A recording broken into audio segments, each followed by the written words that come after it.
Welcome to সিশন একাডেমিতে স্বাগত। আজকে আমরা নিমেষে অঙ্ক সিরিজের ক্লাস নম্বর 191 শুরু করব আজকে ম্যাথসের উপর। তোমরা যারা কম্পিটিটিভ এক্সামে প্রিপারেশন নিচ্ছ প্র্যাকটিসের জন্য অবশ্যই ভিডিওটা শেষ পর্যন্ত দেখো। ওকে, চলো লেটস স্টার্ট। তার আগে বলবো, যদি ভিডিওটা শেষ পর্যন্ত দেখে ভালো লাগে তাহলে অবশ্যই একটা লাইক করো, বন্ধুদের সঙ্গে শেয়ার করো, আর চ্যানেলে নতুন হলে অবশ্যই সাবস্ক্রাইব করো। ওকে, চলো লেটস স্টার্ট। ফার্স্ট কোশ্চেন কী আছে দেখে নাও। বলেছি 5 টাকায় 6টি আম কিনে 6 টাকায় 5টি আম বিক্রি করলে শতকরা কত লাভ হবে। খুব ইম্পর্ট্যান্ট কোশ্চেন, এই টাইপের কোশ্চেন তোমরা পরীক্ষায় পাও। ঠিক আছে, তাহলে দেখো 5 টাকায় 6টি আম মানে 5 টাকায় 6টি আম, তারপরে বিক্রি করেছে কত, 6 টাকায় 5টা আম। ঠিক আছে, যদি এইরকম টাইপের কোশ্চেন দেখো, ডিজিট চেঞ্জ হয়ে গেছে, এখানে 5 এখানে 5 চলে এসছে, ঠিক আছে, আর এখানে 6 এখানে 6 চলে গেছে, মানে জাস্ট ইন্টারচেঞ্জ হয়ে গেছে ওই দুটো ডিজিট। তাহলে এই টাইপের কোশ্চেন সলভ করার জন্য কীভাবে করবে, এরকম করে কোনাকুনি গুণ করে নেবে। ঠিক আছে, এবার কেনা দামের সঙ্গে গুণ করে যেটা পাচ্ছ সেটা হচ্ছে গিয়ে সিপি।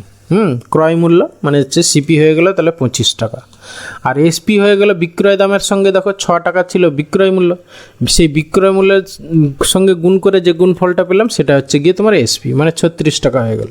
তাহলে তুমি সিপি পেয়ে গেলে, এসপি পেয়ে গেলে, এবার তোমার লাভের হার বের করার কোনো প্রবলেম হবে না। কি না, কত টাকা লাভ হচ্ছে, দেখো 11 টাকা লাভ হচ্ছে। লাভ কার উপরে হয় না, ক্রয় মূল্যের উপর। তাহলে 11/25 × 100, এটাই হচ্ছে গিয়ে লাভের শতকরা হার। 25 4 100, তাহলে ইকুয়াল টু 44% লাভ। ওকে, 44% মানে অপশান এ অ্যান্সার। এরপরে আসবে কোশ্চেন নম্বর 2। কী বলবো, একটি বৃত্তের ব্যাসার্ধ 14 মিটার হলে বৃত্তের ক্ষেত্রফল কত হবে। ঠিক আছে, দেখো এই টাইপের কোশ্চেন তোমরা বেসিক ওয়েতে পাই আর স্কোয়ার ফর্মুলা অ্যাপ্লাই করে করবে, কিন্তু আমি বলবো না, কম্পিটিটিভ এক্সামের ক্ষেত্রে অ্যাপ্রোচ আলাদা হওয়া উচিত। পরীক্ষা হলে এক্সাম বেসড, ঠিক আছে। কারণ কি, দেখো এই পাই, যেখানেই পাই থাকবে, পাই যদি রিলেটেড থাকে, দেখো বৃত্তের ক্ষেত্রফলের মধ্যে পাই আছে, সেই জন্য অপশানগুলোর মধ্যে টেস্ট করবে যে 11 দ্বারা ডিভিজিবল কোন অপশান, সেটাই হবে তোমার অ্যান্সার। ঠিক আছে, এখানে দেখো 50 11 দ্বারা নট ডিভিজিবল, তাহলে এটা অ্যান্সার হতে পারে না। 60ও এটা অ্যান্সার হতে পারে না, 11 দ্বারা ডিভিজিবল নয়। 70ও এটা 11 দ্বারা ডিভিজিবল নয়। তাহলে পড়ে থাকলে একটা অপশান, তাহলে এটা হতে বাধ্য, তাহলে অপশান ডি অ্যান্সার। ওকে, তুমি এটা দিকে 11কে ডিভিজিবল করো, দেখবে এটাই অ্যান্সার হবে।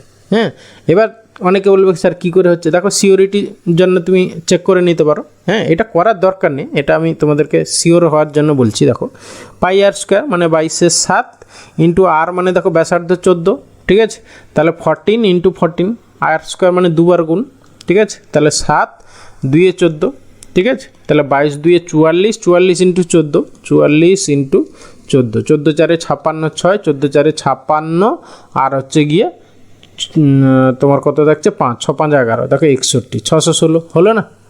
তাহলে এইটা করার কোনো দরকার নেই।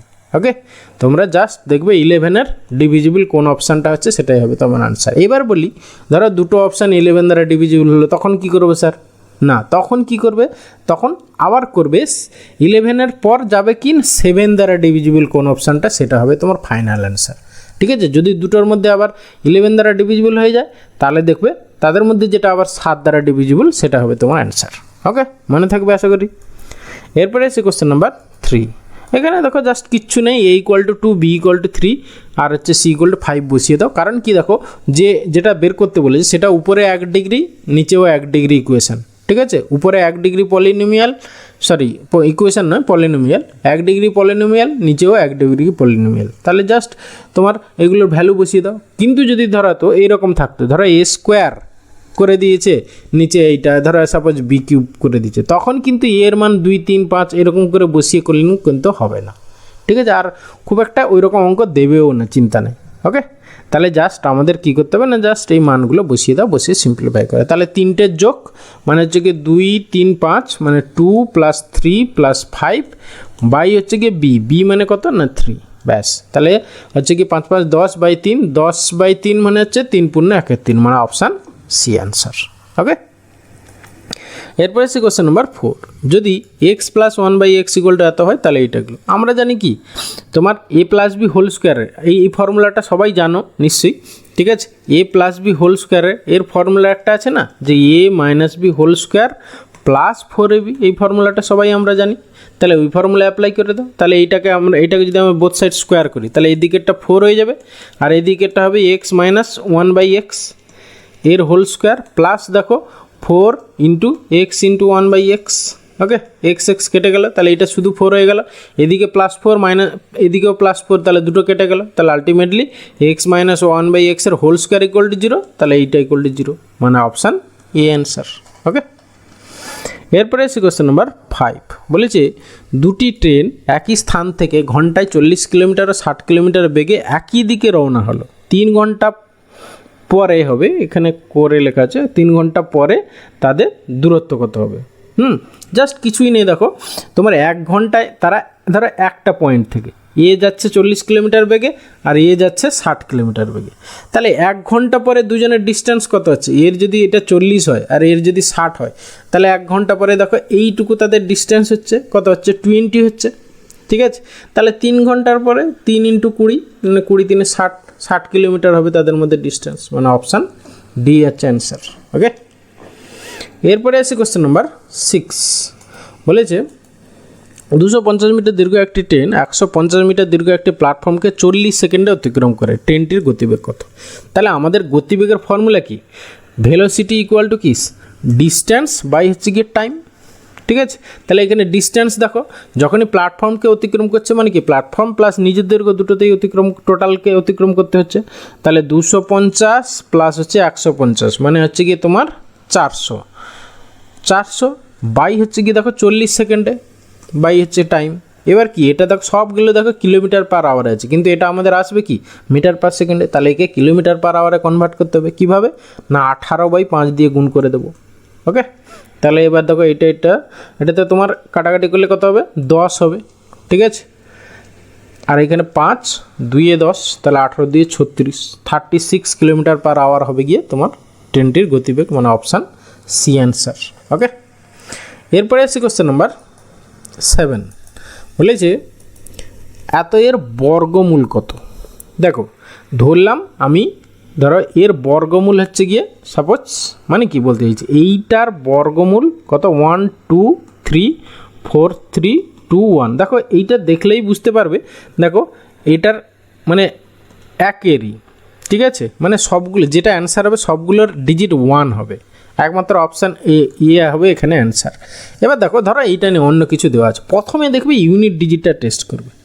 ঠিক আছে, দেখো এই এক্সকে যদি আমরা স্কোয়ার করি, এক্স স্কোয়ার ইকুয়াল টু তাহলে আমরা 1 2 3 4 3 2 1 এটা হবে। এবার দেখো এই যে অপশানগুলো দেওয়া আছে যখনই আমরা স্কোয়ার করব ইউনিট ডিজিটটাকে যদি আমরা স্কোয়ার করি, ঠিক আছে, এই দেখো 1 স্কোয়ার হলে 1, হ্যাঁ এটা মিলবে, কিন্তু 3 স্কোয়ার হলে 81 হয়ে যাবে, 3 স্কোয়ার হলে 9 হয়ে যাবে, মানে এর বর্গ যেটা সেটা তার 9 হবে, কিন্তু এখানে 1 আছে, তাহলে এইটা হতে পারে না। 2 দিয়ে 4 হবে এটা স্কোয়ার করলে, কিন্তু এখানে 1 আছে, এইটাও হতে পারে না। এখানে 4 4 16 6 হবে, তাহলে এইটাও হতে পারে না, তাহলে পড়ে থাকলো একটা, তাহলে এটাই হচ্ছে অ্যান্সার। ঠিক আছে, তোমরা যারা জানো এটা দেখো যখনই তোমার ধরো 1 স্কোয়ার ইকুয়াল টু 1, দেখো 11 স্কোয়ার মানে হচ্ছে কি 1 2 1, তারপরে 111 স্কোয়ার কত হবে না 1 2 3 2 1 এইরকম, তারপরে হচ্ছে কি 4টে 1 স্কোয়ার, এই যেটা দেওয়া আছে এইটা, মানে কি এদিক থেকে বাড়বে মাঝখানে গিয়ে ফিক্সড হবে, তারপর আবার কমবে। ঠিক আছে, মানে 1 2 3 4 3 2 1। ওকে, এরকম করে 5টা 1-এর স্কোয়ার এরকম হয়ে যাবে পরপর। ওকে, আচ্ছা, এরপরে এসে কোশ্চেন নাম্বার 8 দেখো কী বলেছে একটি স্কুলে প্রথম থেকে পঞ্চম শ্রেণী পর্যন্ত এতজন ছাত্র আছে, স্কুলে গড় ছাত্র সংখ্যা কত? দেখো অ্যাকচুয়ালি এই এভারেজের অঙ্কগুলোতে যোগ করাটাই হচ্ছে গিয়ে মেন, টোটাল বের করাটাই হচ্ছে গিয়ে মেন টাইম সাপেক্ষ। ঠিক আছে, দেখো যোগ করার একটা মুখে যোগ করার প্রসেস আছে, কীভাবে না তুমি দেখো এখানে দেখো 43 আর এখানে দেখো 37, তাহলে এইখান থেকে যদি তুমি 3 দিয়ে দাও একে, তাহলে এও 40 হয়ে গেল, এও 40 হয়ে গেল, তাহলে 40 যোগ করতে মুখে কোনো প্রবলেম নেই। ওকে, তারপরে দেখো এখানে 1 আছে, এখানে 2 আছে, তাহলে এখান থেকে 3 নিয়ে একে যদি তুমি 3 দিয়ে দাও, এই 57কে 3 দিয়ে দাও, তাহলে এ 60 হয়ে যাবে, যোগ করতে খুব সুবিধা। এবার দেখো এইটা তাহলে 60 হয়ে গেল, এটার সঙ্গে 40 তাহলে 100 হয়ে গেল, আবার এইটা 60 এইটা 40 100 হয়ে গেল, তাহলে 200 হয়ে গেল, আর এইখানে দেখো 50 আছে, তাহলে 250 হয়ে গেল টোটাল। ঠিক আছে, এবার হচ্ছে গিয়ে প্রথম থেকে পঞ্চম শ্রেণী, তাহলে 5 দিয়ে ভাগ করে দাও, তাহলে 5 5 25 50 হবে গিয়ে আমাদের অ্যান্সার, মানে অপশান বি অ্যান্সার। ওকে, এরপরে আছে কোশ্চেন নাম্বার 9। দেখো এই ম্যাথ হচ্ছে যত তোমরা প্র্যাকটিস করবে, ক্যালকুলেশনটাই হচ্ছে মেন ব্যাপার। সবাই দেখবে সব অঙ্ক জানবে, ঠিক আছে, তোমরা সবাই সব অঙ্কই জানবে, ধরো পরীক্ষা হলে করে আসতে পারো না টাইমের অভাবে, কারণ কি প্র্যাকটিসের অভাব, আর কিছু না। যত প্র্যাকটিস করবে তত দেখবে তোমার স্পিড বাড়বে, ওই জন্য রেগুলার বেসিসে প্র্যাকটিস করো, ঠিক আছে। আচ্ছা, কোশ্চেন নাম্বার 9 কী বলেছে দেখো, বলছে একটি ক্লাসে 24 জন ছাত্রের মধ্যে 10 জন ছাত্র 10 বছরের একজন ছাত্র চলে যাওয়ায় এবং ওই স্থানে একজন নতুন ছাত্র ভর্তি হয়, ছাত্রদের গড় বয়স আগের তুলনায় 2 মাস বৃদ্ধি পেল। তাহলে কি যে ছেলেটা এসছে তার বয়স কি 10 বছরের থেকে বেশি, সেই জন্য সে তার বয়স থেকে কিছু কিছু করে দিয়েছে সবাইকে, ওই জন্য এভারেজ বেড়ে গেছে, ঠিক আছে।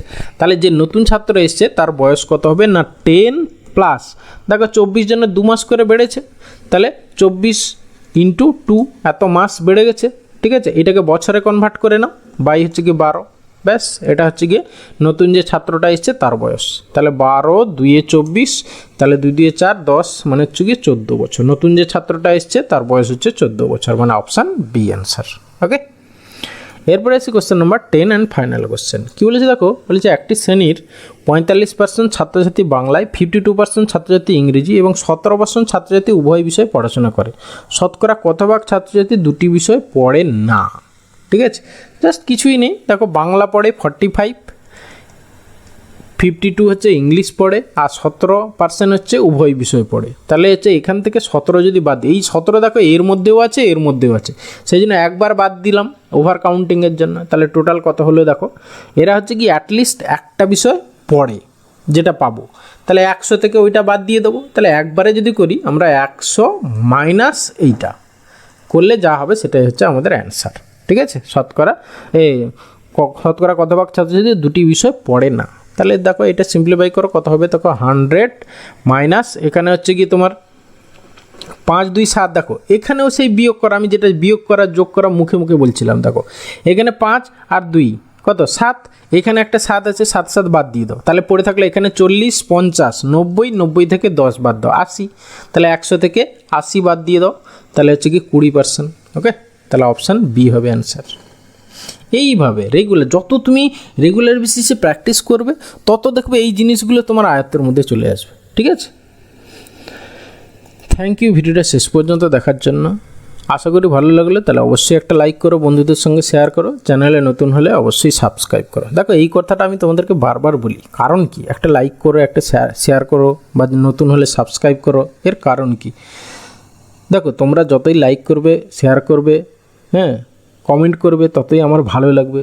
তাহলে আমি আরও ভালো ভালো কোশ্চেন নিয়ে আরও ভালো ভালো পেপার সলভ করানোর তোমাদের সেই একটা মোটিভেশান পাবো, ঠিক আছে। সেই জন্য তোমরা একটু ফলো করো, তাহলে আমারও ভালো লাগবে। ওকে।